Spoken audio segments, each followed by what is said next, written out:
नमस्कार। आज मैं फिर आपके सामने अपराध की एक और घटना लेकर आया हूं। आज के अपराध की घटना भी हालिया है, हाल फिलहाल की है।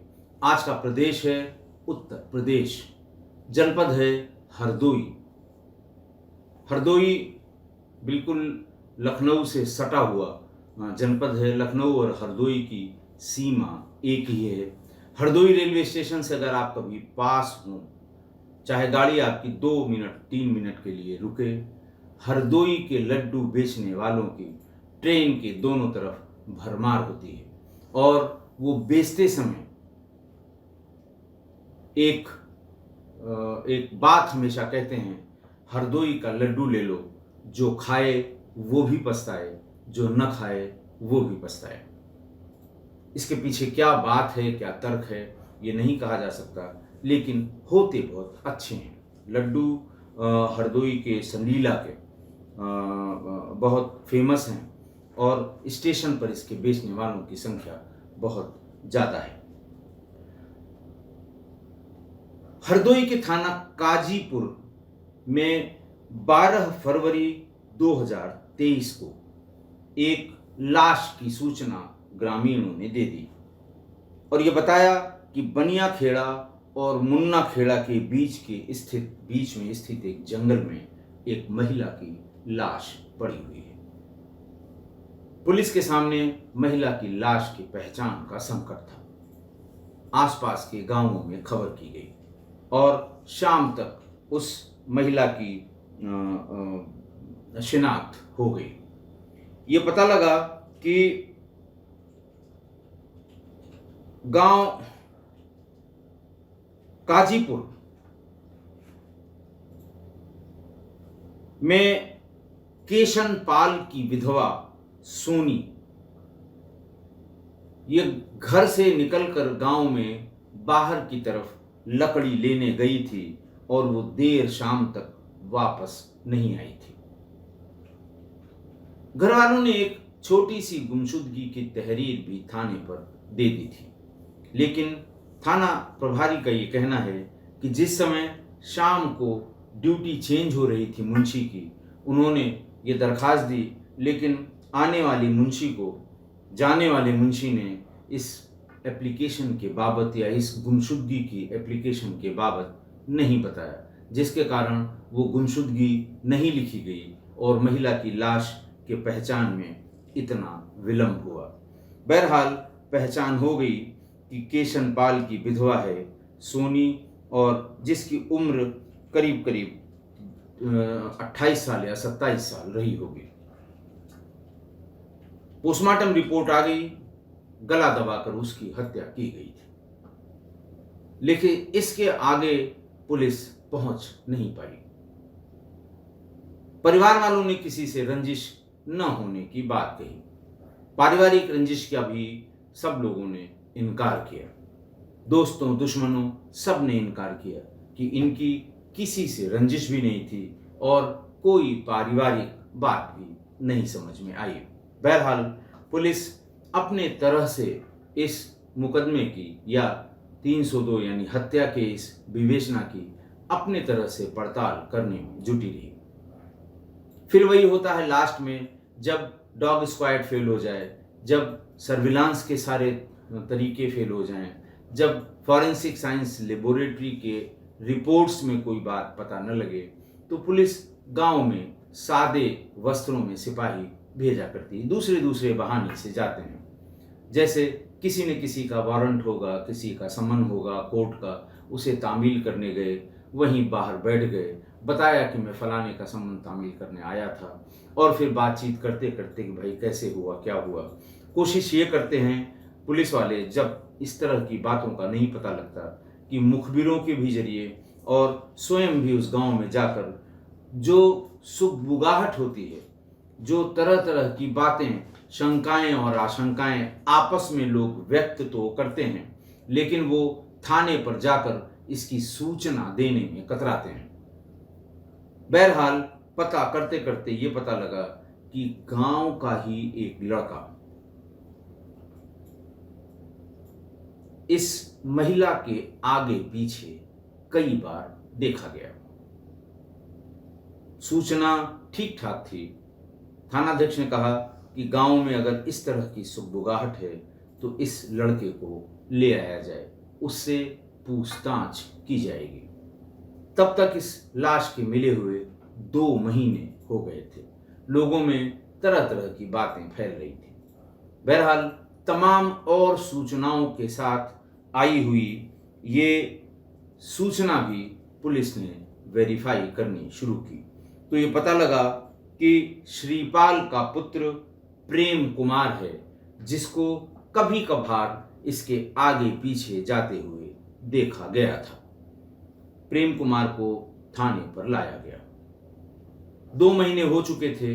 वो भी मानसिक रूप से अपने आप को उसने खूब मजबूत बना लिया था कि मुझसे क्या क्या सवाल पूछे जाएंगे और इनका मैं क्या क्या जवाब दूंगा। शुरुआत में ही उसने बिल्कुल सिरे से नकार दिया कि उस दिन मैं गांव में था ही नहीं। मैं वहां से कोई 70-80 किलोमीटर दूर की बात बताई कि साहब वहां फला के यहाँ भागवत हो रही थी, मेरा भी निमंत्रण था और मैं 3 दिन तक उसी गांव में उस भागवत कथा के चक्कर में रुका रहा। एकदम सिरे से खारिज होने वाली जो बात होती है उसको पुलिस वेरीफाई जरूर करती है, 2 कारणों से।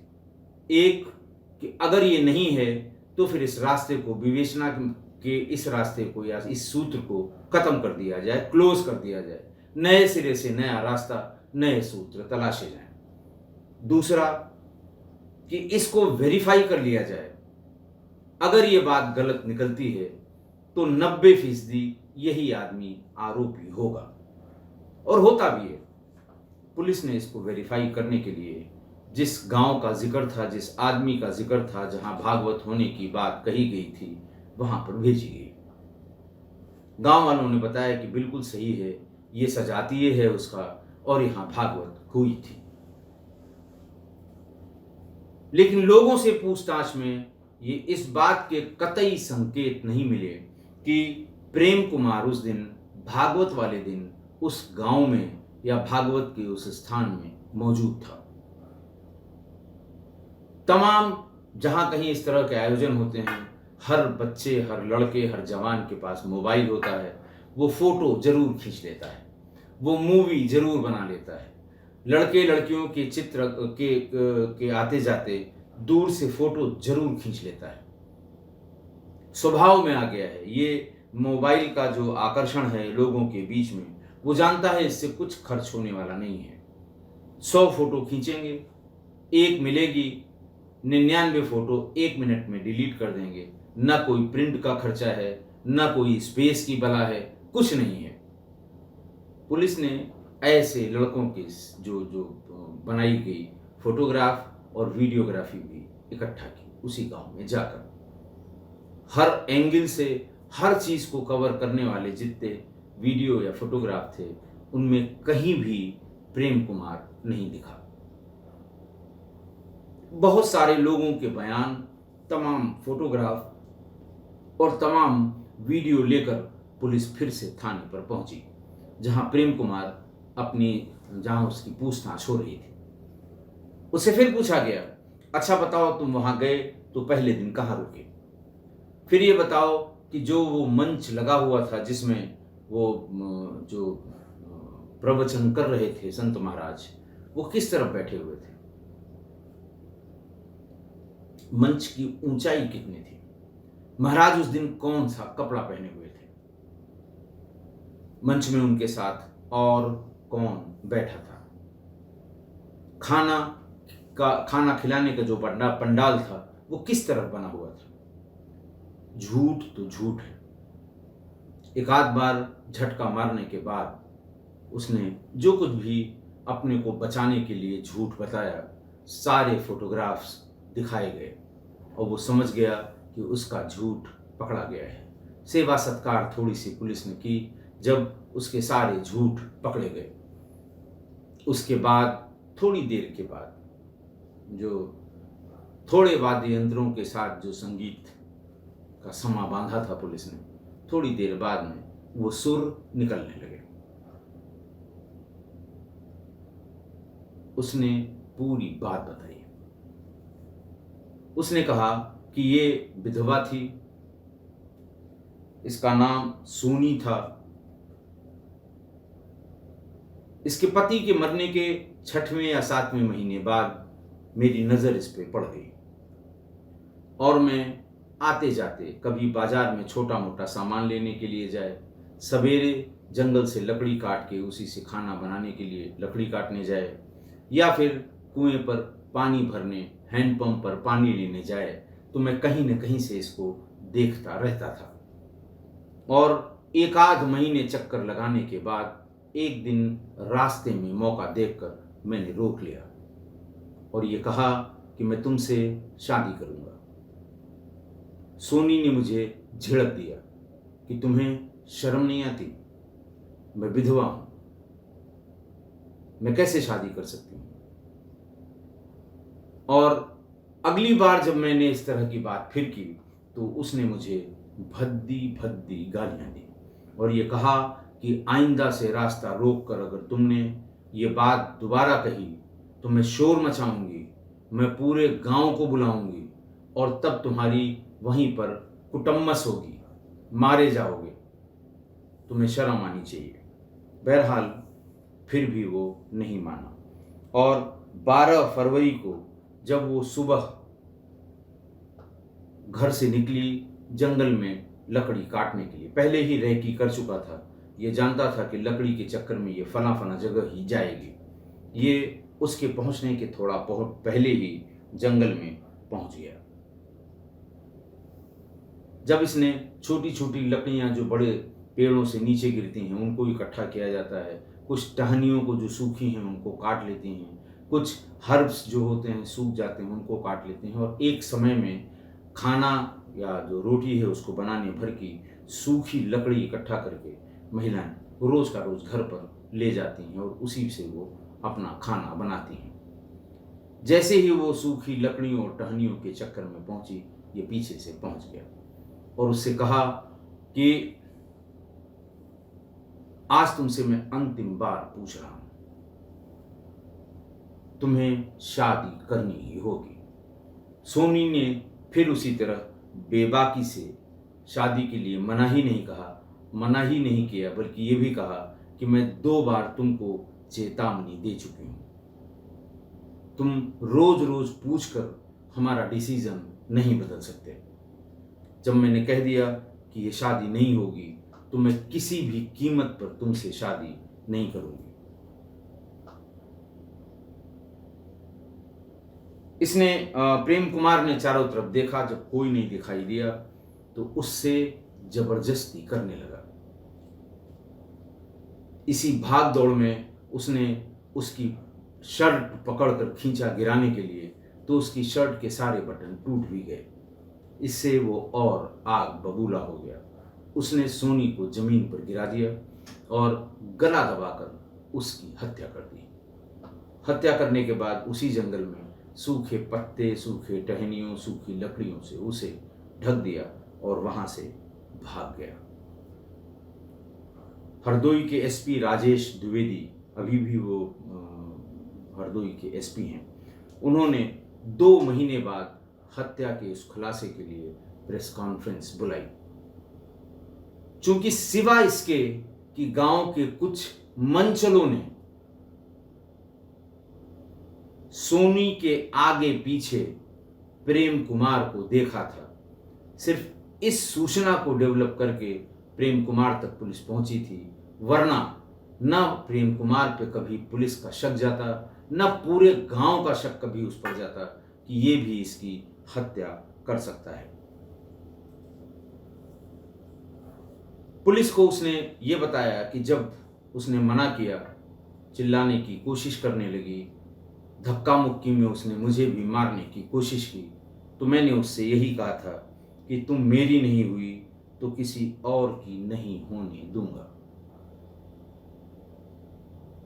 और उसके बाद मैंने उसे जमीन पर गिराकर और उसका गला दबाकर मार डाला था।